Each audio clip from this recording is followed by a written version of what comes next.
First, I think it's important to define what this camera is and who I think it's really meant for. This is Fujifilm's minimalist and compact interchangeable lens camera. It doesn't have IBIS, it's not weather sealed, and it lacks a lot of buttons that you will find on most Fujifilm cameras. And I'm going to be addressing some of those concerns later on in the video.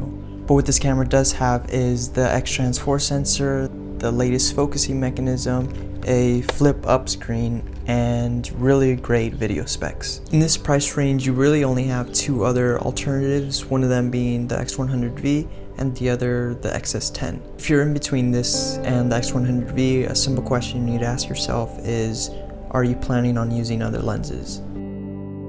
One of the joys of photography with me is being able to experiment with a lot of different lenses and different focal lengths. And if you are one of those as well, then the obvious choice would be the XE4. Now, as for comparing it with the XS10, I do think that that camera is a better all-around system. It has IBIS, but what I will say right now is, for me, coming from using the XT4, I've gotten to a point where I just turn IBIS off. In my opinion, there's nothing that can ruin your video footage more than having warping around your image. For photos, I do think IBIS is great, and it perhaps allows you to get some photos that you wouldn't be able to. It's not that big of a deal that the XE4 doesn't have it, because then it would have been a much bigger camera and it wouldn't be the compact camera that it is. The XE4 is a camera that's more tailored to its shooting experience compared to the XS10, where it's more of a DSLR feel and it won't bring you that rangefinder style shooting experience. So quite simply, out of the three cameras, I think the XE4 is going to provide the most fun for you.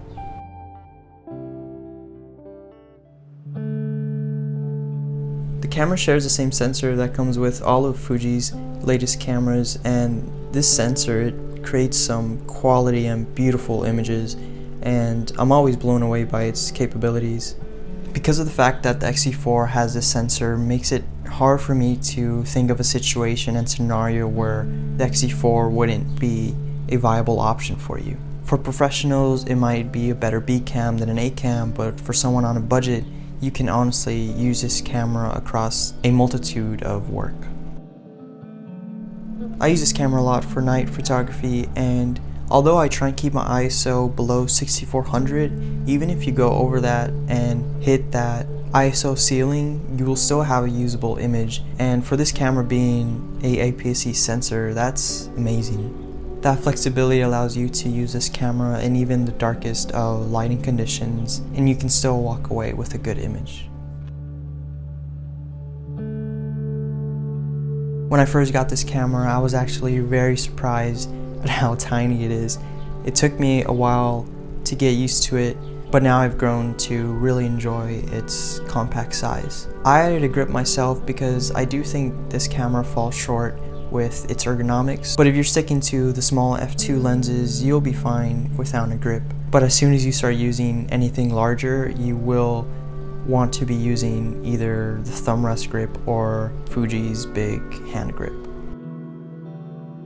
The XE4's compact size really makes this a perfect camera for various types of photography.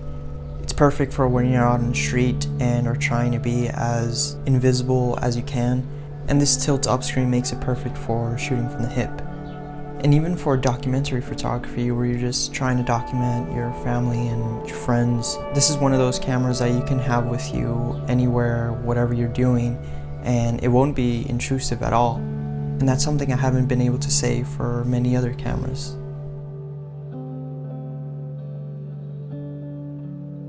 The main concerns that I've heard about this camera are the lack of buttons, the lack of a focus switch, and a small EVF size. Honestly, I think Fuji could have still made this a minimalist camera even with the buttons and the focus switch. I kind of get why they removed the buttons, but the removal of the focus switch, I don't really understand. But at the end of the day, it's really not that big of a deal, and it only takes you an extra couple seconds to change your settings using the quick menu.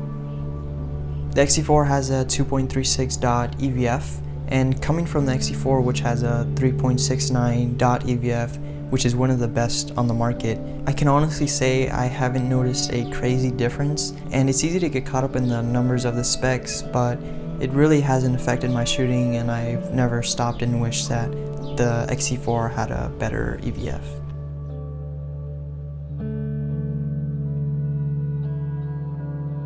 Now with this camera you get 8-bit 4K 30 internally, and you have the option of shooting with an external recording monitor and getting 10-bit 4K 30. The fact that for this price you could potentially use this camera as a mini cinema rig is kind of crazy to me. I believe this is the first XE series camera that SmallRig has actually created a cage for. You add on a top handle cage and recording monitor, and you can actually use this to record your music videos, your wedding shoots, and your short films if you're on the budget. Just note that there is a 30-minute recording limit each time you press record.